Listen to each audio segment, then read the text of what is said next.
Hi, ഇത് ഡിച്ചു കിച്ചു വ്ളോഗ്സിൽ ഒരു ചെറിയ ടിപ്പുമായിട്ട് ഞങ്ങൾ വന്നിരിക്കുന്നത് കേട്ടോ. അതായത് നമ്മൾ നാട്ടിൽ പോയിട്ട് വരുമ്പോൾ എല്ലാവരും കറിവേപ്പിലുണ്ട്, എന്താ ഇതുപോലെ കവറിലാക്കിയോ പേപ്പറിലൊക്കെ ആക്കി.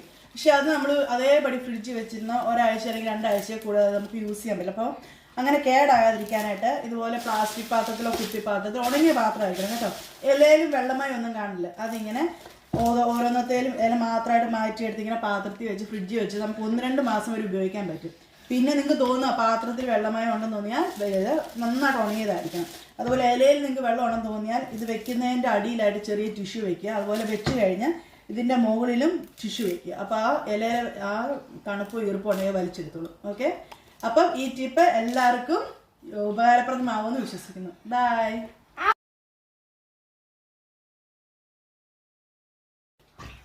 ഹായ്, ഇത് ഡിച്ചു കിച്ചു വ്ളോഗ്സിൽ ഒരു ചെറിയ ടിപ്പുമായിട്ട് ഞങ്ങൾ വന്നിരിക്കുന്നത് കേട്ടോ. അതായത് നമ്മൾ നാട്ടിൽ പോയിട്ട് വരുമ്പോൾ എല്ലാവരും